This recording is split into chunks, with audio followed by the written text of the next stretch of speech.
Lindsay Padilla, welcome to the S Effect, buddy. I am so freaking stoked to have you here. Thanks for coming. Yay, thanks for inviting me. I have been tracking your balls for a long time and going way back. You were gracious and kind enough to have a call with me a while ago. And one of the things that I was asking you about was about teaching and content and how to get people to consume your content and the structure of that. So that's what you were doing at the time, but you've kind of made a transition or an added layer at least, and you've created something absolutely incredible, which I want to talk to you about today, called Hello Audio. Can you just let us know a little bit about sort of your backstory and how you ended up creating this incredible software? Totally. So I'm an ex-professor. I used to teach sociology at the community college level, as did my husband. He taught physics. So we had all the fancy degrees. We landed the job. We were tenure track. We bought a house, all the things. It was our dream job for both of us. And we worked really hard to get that job. And I actually was in an MLM. After I finished my dissertation and defended it, I had this open space of like the morning actually during my writing practice. And I decided to start working out, which was nothing Lindsay did up until that point. And so I got into the network marketing company Beachbody. Oh, yes. And it was, yeah. And it was that I bring it up because it's such a very common in this industry for people to start in network marketing, because I was not ever planning on leaving my professor job. It literally was my dream job. I enjoyed every minute and I was good at it, if I don't say so myself. So when I made my first $1,000 on top of teaching, I was like, it was just this inkling of, this is bigger. Like you could go way further. Well, especially when you add the marketing piece to the education piece you have, then you're like, okay, we just have synergy now. Which P.S. Shelli did not figure out for a while. So that's funny that you say that, because little Miss Lindsay didn't realize that. But I did. So I dove into so Shalene Johnson, right, was that bridge person, because she did PIO and she has podcasts and she was doing Periscope at the time. I remember watching Periscope happen and people selling online and social media live. I mean, this was kind of game changing. And so I started diving into her, and then I found Pat Flynn, and then I found Amy Porterfield. And so I was listening to my drive to work both ways about online marketing. And so I was like, oh, I don't think my downline knows what they're doing. I'm just going to try these things. So it wasn't until probably 8 months of listening to that I realized, oh, why would I sell someone else's thing at all? But did not realize, hey, people need to learn how to teach better.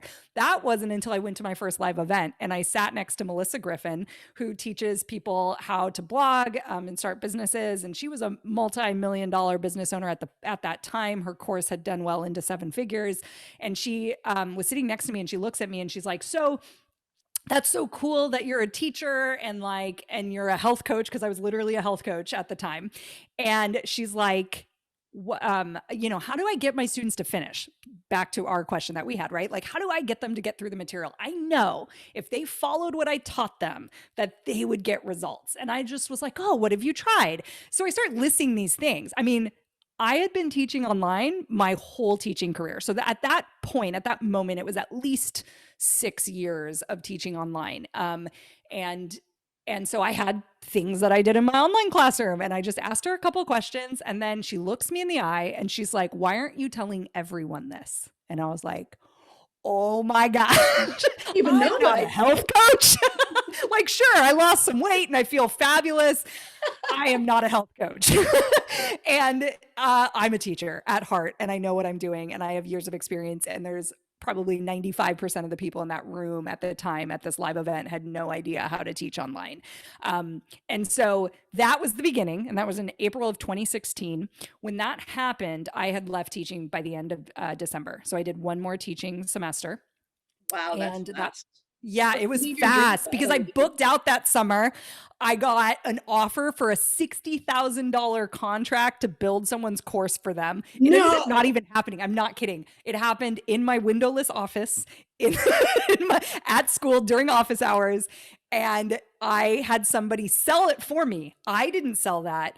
it was Travinia Barber, who at the time was working with Amy Porterfield. She was Amy Porterfield's like head executive assistant.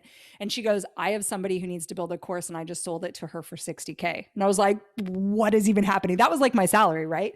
So that's when I knew I was leaving. And that's also the same moment my husband was like, I think I'm going to go with you, which I wasn't expecting. We both could have finished out that school year. You know what I mean? And I couldn't. I like, once those opportunities presented themselves, that was like the push that the universe needed to push me.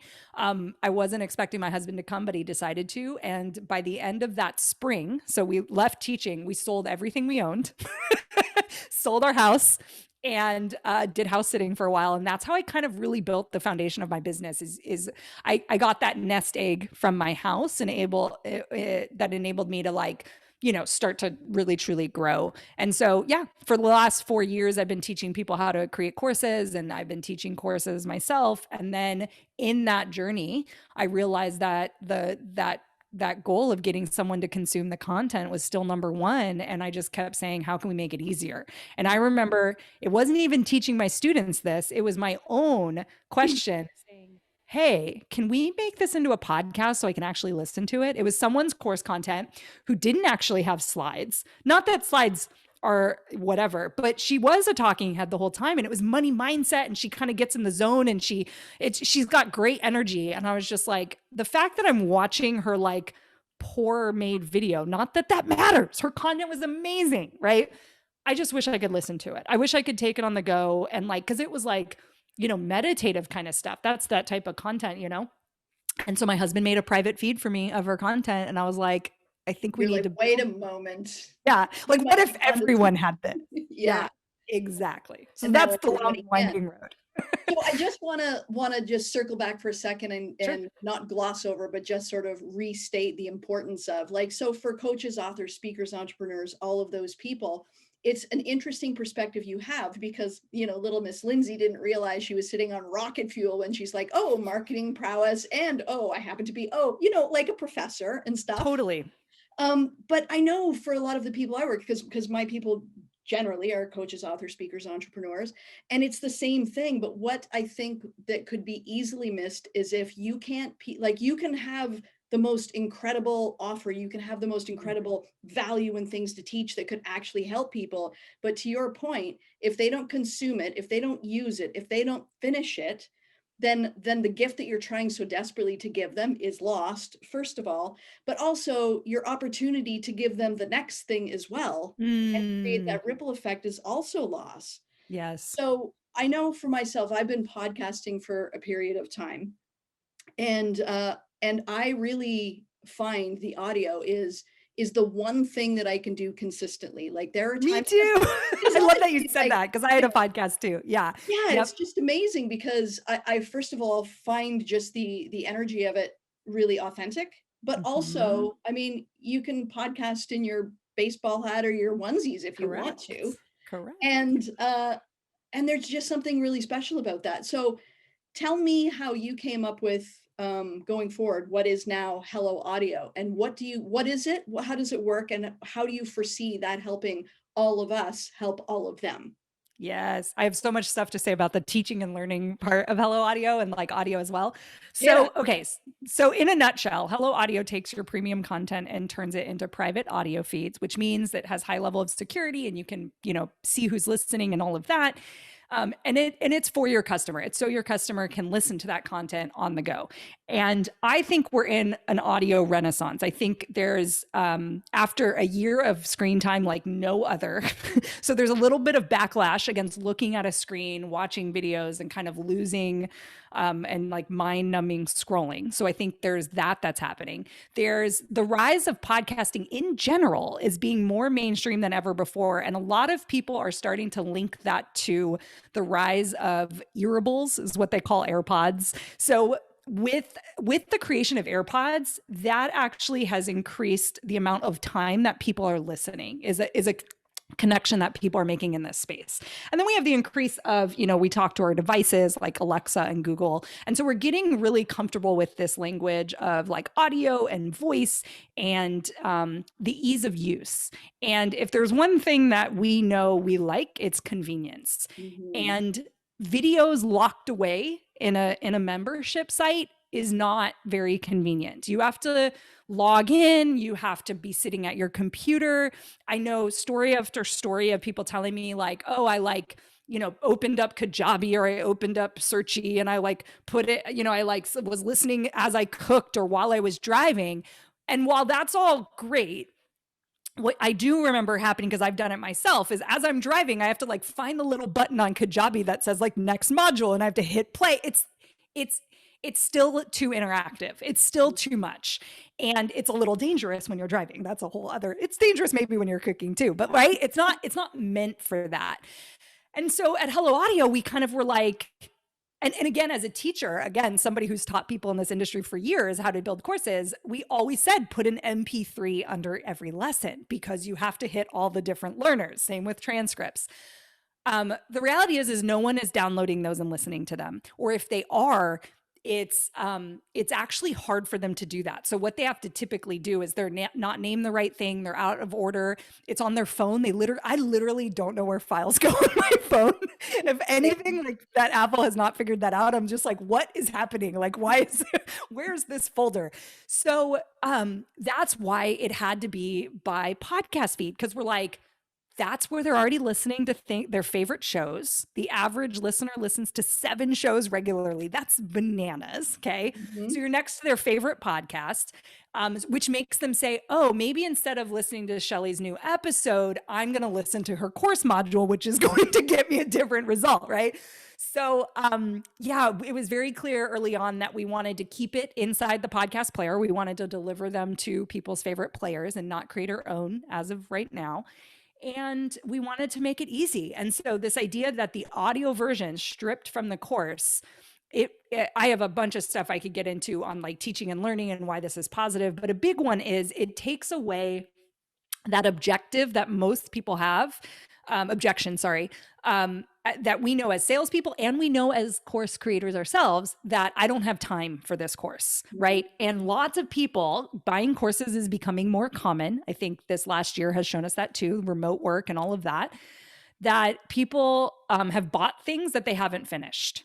And they take that failure, and I'm putting air quotes because I don't think you've failed anything yet, but they take that failure and they put it on your course. And so I'm looking to buy Shelli's, Yes You, and I'm sitting here saying like, oh, but is it going to be like that last one I bought? Am I actually going to sign in? Yeah. Right? Like, am I actually going to do the work? And so it's not even, can Shelli help me or is she the right person? It actually, the buying decision is how likely am I to do it? Mm-hmm. And that when you can then answer that objection with, hey, I made a podcast feed. And when you're a podcaster like you, it's such a great transition because you're going to be like, I know you already are used to listening to me. So like, here, I gave you the course in the same way that you're used to doing that. And it will show right next to my podcast. Right. And so, yeah, the idea is you're making it the friction. It's way less friction for them as a student. And then it's less friction, like you already addressed, for the creator because of the videos and all the things. Most of our users are using it as a like supplemental, right? So there still is video content. There still are worksheets and all of that. And that locked away in a membership site is still ideal, I believe.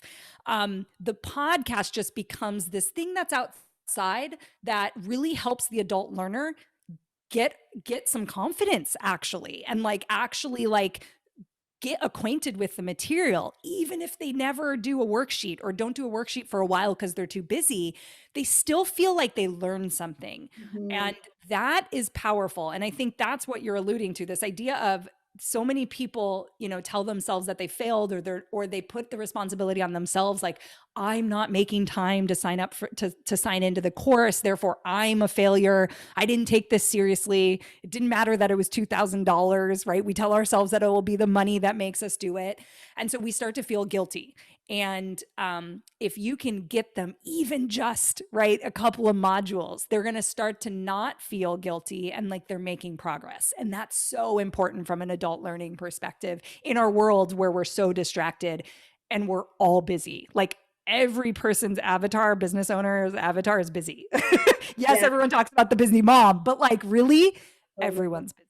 Well, I'm going to be looking into Hello Audio for myself, and I'm going to ask you a few more questions, but Sure. I just want to play it forward, the importance and the meaning of this, right? Because it's easy to say, people finish your content, but when I'm listening to you, the thing that comes up for me is the emotional state of the person that is or is not consuming my content. So what I mean by that is like, um I don't just want my people to finish my content. Yes, that's important. Yes, 1000% I can, and I'm going to get you the result.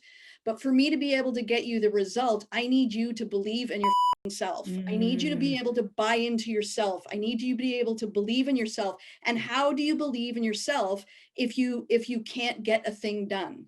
And yep. so a couple things. The first and the major one is I want my people to win. Mm, And so for my people to win, I need to be able to do whatever I can to help them win. And when they feel like they can't, or they over, and it's like chipping away at your confidence, grain of sand by grain of sand by grain of sand. And then all of a sudden you're like, forget it, I'm on a beach. And it's like, no, you're not on a beach. It's not you. or You're in like amazing. a sand pit, right? But Yeah, also to quicksand. play that forward, like conversely, when people do consume your content, when people Mm, do finish it, when they do get a result, here's how that manifests going forward. Not just the ripple effect of the people that they now get to go and help, but also as a business owner, you have raving case studies. You have social proof. Like Robert Cialdini wrote the book called Influence, and in Influence he talks about the factors of influence, and they are like authority and reciprocity and social proof and consistency. And you get all of those when you are able to have your people buy in and lean in and do the work and get the result and get the confidence and all of that kind of stuff. What happens though if you play that forward even from a business owner standpoint? Forget about the success of your business. When you start getting people results, you start getting traction. When you start getting traction, this is my area of expertise, you start getting featured. When you start getting featured, then you start, it's like that cycle of influence where all of a yeah. sudden your reputation starts to speak for you before you ever pick up the phone or open the door or whatever. And all of that, if we trace the root all the way back, what it is people need to consume your content in a way Mhm. that feels good and it's easy. Hello, audio, boom. Boom, done. So you bring up, you guys can't see me because we're on Zoom, but like I like raised my hands because she brought up the emotional state of the learner, and very few people bring that up. Just an FYI, so you are something special. And as a teacher, that is key, right? The emotional state of the learner is really important, and while yes, we're worried about their confidence. And I think a lot of what we do in the online, course space is that transference of confidence is actually what the course is. It's not just the information. It's like, Absolutely. hey, right? Like you're a coach and a teacher along the path. And like, I've done it and I can help you and I know the path for you and I can help you make decisions. That transference of confidence is huge. The other emotional state I wanted to bring up really quick, everyone listening knows it. I'm sure Shelli knows it as well. We are in a different state of mind when we're listening versus watching. And this is the power of audio. So when I listen to my favorite podcast, I anchor it to a habit typically, and this is very common. That does not happen to Kajabi. Like I have no anchoring of like when I work in a course in Kajabi. It's just whenever it ends up in my calendar, I hope I can do it. I've met some people who like make Wednesday nights at 7 to 8, like their learning time. I've never gotten to that space. So back to that. When I listen to podcasts, or now Clubhouse has taken over some of that listening time, I'm doing makeup and getting ready for the day. I'm walking my dog. I'm sometimes on the weekends, typically, I'm relaxing. I got into paint by numbers during COVID. Super So fun. that's when I listen to audio. Sometimes on my porch, like drinking coffee. I live in San Diego. Weather's great all year round. So I'm out there, relax, feel that energy. That is a very calm, Mm. sometimes when I'm cooking also is when I anchor it, which is really huge in habit formation, listening to an activity. That's why people listen to shows regularly, because they associate it with a habit. That I think they call it cornerstone habit or something like that. So I bring that up because the power of audio is there are people that are already listening regularly to things. Then when they pay $2,000 for your course or $50 a month for a membership or $1,000 for coaching, whatever, they can say, oh, she's putting replays in. I will listen when I cook. And now you're getting them to consume. And and why I bring up not just the habit formation, it's less anxiety inducing. When I log into Kajabi, I'm like, where did I leave off? What do I click on? Blah, blah. Like, there's just a lot happening. And at the same time, I have notifications popping up unless I remember to hit do not disturb. And there's all these like things that I quote unquote have to do to just get to the lesson. And then you're killing me over here. You're right. And so I haven't officially gotten diagnosed, but I'm like 99% sure I have ADD, right? So now I know why these online courses have not worked very well for me in this industry is there's too many other distractions. I get too many other ideas. And guess where I'm sitting at? I'm sitting in front of my ClickUp, my tasks. I'm sitting in front of social media. I'm looking at my email and I'm supposed to be watching a video. And then pair that with listening. You can put your phone in your pocket, you put in your AirPods, they're freaking noise canceling, so you don't have to listen to the kids or the husband or the dog barking. I mean, literally, totally different environment. And that is a game changer, not just for consumption, but guess what? For actually learning, because you're open, you're not anxious and closed and nervous and all the other things that we bring up when it comes to like watching something. So there's some serious like brain stuff happening as well. But I wanted to bring that up because my guess is people that are listening to this right now are like, oh my gosh, yes, I listen to Shelli every time on my drive to work, or I listen to Shelli while I'm walking my dog. Lindsay nailed it. And it's because, yeah, you've already built that habit around listening. Why not listen to something that will take you to the next level? Not that Shelli's podcast doesn't take you to the next level, but it's different, right? Like this organized journey from point A to point B. And that's important. Well, and you mentioned something earlier. We were talking about when people don't finish your content. You said they automatically feel a certain way about you or about your ability to teach them. And it may have nothing to do with that because they may have barely even unboxed your course. But I wanted to circle back to something you said about when you are able to put in your iPod, your AirPods, and you go for a walk or whatever.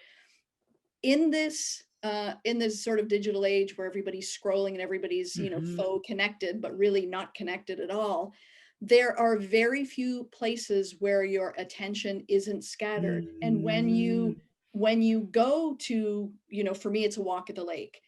That is a sacred time. Yep. Like, there are very few actual humans I will take with me there. Like, you have to be a certain kind of, because it's a vibe, right? It's a feeling. Yeah. And totally. I'm wondering what the transference is like if I'm listening to a course, say, that you have on Hello Audio, and I've taken you, Lindsay, to the lake, which is a place I take almost nobody, and I'm in a certain emotional state. So I'm primed and ready and open and listening, and it's a sacred space where there are no interruptions. I wonder if you were to juxtapose directly the emotional experience for that person compared to, it's like, well, I barely even unboxed your thing and I didn't have time and I had the best of intentions and I spent money that I didn't have and I haven't learned anything and therefore feel a certain kind of way about you as the teacher. Yeah. Even though it's not. Yeah. You get to come to my sacred place with me and I'm going to be with you in that environment. I just got chills. Like, I haven't had someone say it like that, but I know exactly what you're talking about. I know exactly those moments of, that sacred place and what is happening on it. It's huge. And I want to add to that also. This is just me thinking out loud right now, because I remember, like, in my other life, I'm a fire captain. And I remember helping somebody study for the promotional exam. And it is this extreme 6-month-long obsessive studying period. It's insane. And I wrote my promotional exam. I did extremely well. So the people coming up behind me, they saw my results and they're like, oh, will you tutor me? And I said, yeah, sure. And basically it's a library. Like the cabinet of books is probably 4 feet wide and 6 feet tall, and any book and any page anywhere in there is fair game. And you look at this wall of information and you're like, what the? And he said, this is really hard. I said, it's fun and it's easy. He goes, yeah, whatever, right, Shelli, it's fun and it's easy. I'm like, say it's fun and it's easy. And he's like, I'm like, no, really, say it's fun and it's easy. And I made him say it. And I got him laughing about it. And it was partly because I was being a pain, because if you're going to do it, you might as well enjoy it as much as you can. But there was something about his state that changed when I Mm, said, oh, it's fun and it's easy. You're going to have to learn it anyway. So you might as well feel a certain kind of way about it while you're learning. And that's exactly what I'm hearing when it comes to this. Like, it takes away the friction and the yeah. resistance and just the ease of learning, because you can take it with you. You feel a certain kind of way, you're open, you're productive, and you're in your sacred space. Yeah. Oh, there's your opening episode to intro your course. Because we're finding too, people are recording an audio feed that's like motivational. Like, Mhm. turn on this feed when you're feeling stuck. And it's a series of episodes that, get that person unstuck. Because I do think it's so important for the teacher. And everyone has their own style and everyone has their own teacher, that they like how they show up. And you have this lovely energy that's like, I'm here for you. And I believe it, right? Even just by you talking about it. And by just adding an episode that shows your learner that you built this podcast, or you got this podcast feed for them, and here's how you want them to experience it, you're giving them permission, you're pre-framing, you're doing all the things, and they're going to look at that and say, no one's ever done that in another course that I've been a part of. No one's ever explained it like that. And I think it's so important for a teacher to say, here's why I made the decisions I made about this course. Mhm. I know where you're going to get stuck. And this is not going to be like, everyone doesn't finish it in the same way. And you are on your journey, but I am here for that. And I made this podcast for you so you can take me on those sacred spaces. Now carve out that walk and tell the kids, that you're doing this, and make that the space. That sounds so much easier than saying, like, put it in your calendar and then sit at your computer, and like all the things that, and the kids know what sitting at the computer looks like. Now I personally don't have kids, but I'm watching, the way kids are reacting to Zoom and how their parents are showing up to meetings. This is like, they're mixing work with kids at home. And so, being in front of the computer is just a very different thing than it was even just 2 years ago. Right. So I think that pre-framing and setting them up for success, and showing them how you want to use it and how you want them to be successful and why you built it the way you did and the choices you made is a game changer. And I love your sacred space thing, because I'm like, oh, Shelli, the storyteller, connecting me to Okay. her story. And So speaking of good. story, so this is how I do story differently than some, and I'm going to tie it back in as to why it matters for something like Hello Audio. So everybody talks about story is the story you're telling and you're teaching. It's the result. Mm, It's the thing you've done. I've climbed Mount Kilimanjaro. I've done this thing. I started a software, whatever. That's, if you're to think of story, that's like the exhale, which is where most people land, and then wrap a bow up it, and there yep. you go, you're done. But I actually think that's only half of the story, and you can't have story without the inhale part. So you have the Mm, result, which is the exhale part, the thing that we want everybody to know and our flag in the sand. But the inhale part is our inner story. It's our precognitive commitment of meanings that we've devised from the time we were 8. It's what we believe is possible, what we believe isn't possible, and all of our thoughts and the meanings that we've assigned things. And the irony is, if you want people to get the result, you'll find people efforting and efforting and efforting mm, against that result. But the result doesn't live on the exhale part. It's as easy as a quarter turn on the inhale part. And so the reason I'm mentioning that is, I care deeply about my people, my students, feeling their worth, just feeling badass, just switching on, and realizing, like, we're all in the trenches together, and sometimes it's and sometimes it's hard, and guess what, if you're in the trench, I'm in the trench. And things like, just like, courage is just fear in motion, and just being with them in that way. But the reason I do that is because I really, it's vital to me for them to feel how freaking awesome they are, because if they can reframe that inner story, then the result, that thing that mm, formerly they were efforting so hard to get, whether it's finish the course or implement what they learn in the course, and it's hard. But if you mhm, reframe that inner story with what you were talking about, just like starting them with a win right out of the box, and just saying, it's going to be fun, it's going to be easy, we're going to do it together, you can take me to your sacred space, we're going to get through it. Then it's just, the whole process becomes mm. juicy and seamless. Yeah. Oh, that's so good. I love thinking about it like that. So if I'm gonna be diving in deep with you and Hello Audio, and I'm super I'm super excited to get started because I'm just now starting to see the potential of what this is and what it means, not only for me and my business, but most importantly for my students. And Mhm. more important even than that, the people that they get to help, the people that they get to impact, and the impact that it makes in my students' lives. So, if you had a vision for Hello Audio in the next like 2, 3 years, perfect scenario, because there is no such thing as logic. What difference do you think this is going to make in the world for people in the way they consume content and the way they deliver content?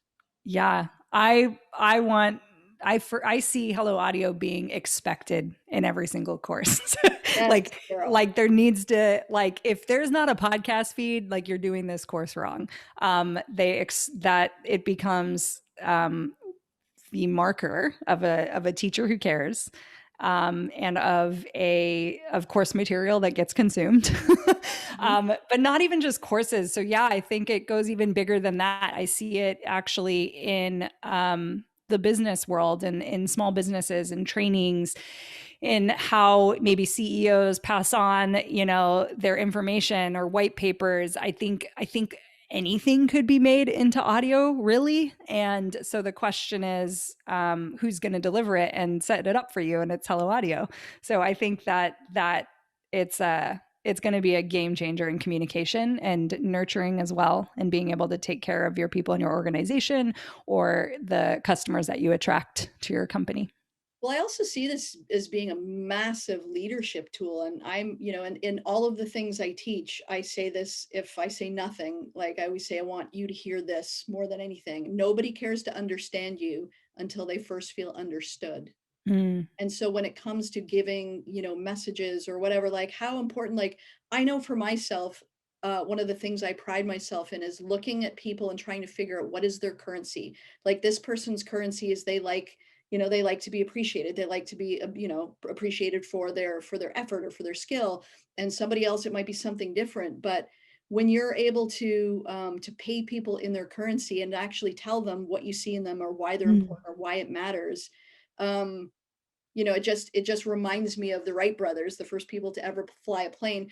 Very few people know this. There was a competing company at the time, and they were kind of neck and neck. But the thing is, the people that worked for and with the Wright brothers believed what they believed, and they were mm, just as emboldened and impassioned as they were. They weren't doing it just for the paycheck like the other company, and they were neck and neck and for a while, is the way I understand it.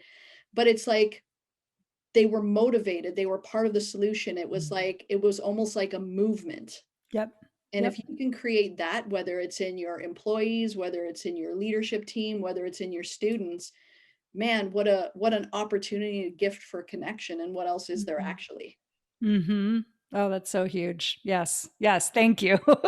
As I dive into this space, and I'm raising capital actually, so we can build the thing that we want to build that will change the world. And it's something I've never been involved in, and I'm learning as I go. But that's all part of it. Like, where are you taking this company, and who's on the ride with you? And that's how you get investors to believe. So it goes even further when you're talking about raising capital for a tech company as well, which is something that I've embarked on this year too. So it's been quite a journey, but thank you for reminding me of that, because it's very important, and it's everything. It's everything.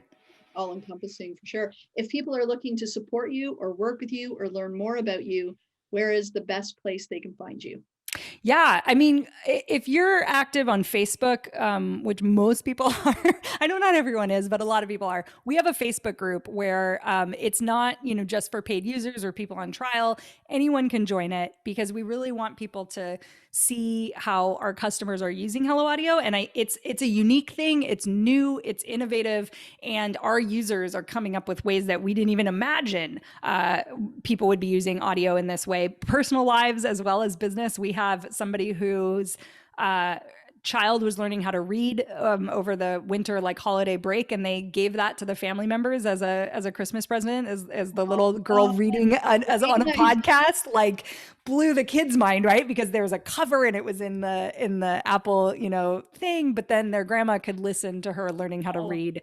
Pretty great, right? So that's amazing. totally unrelated to business or anything like that. Just recognizing that, yeah, storytelling, like having our grandparents tell their stories and having that in recording, is going to be huge. So, Yeah, that Facebook group is a great way to share and learn about the product, because it is definitely a new way of thinking about audio. And so we want to be able to support people in that way. And we do a weekly live there that we share about, updates in the software and updates in the audio space in general.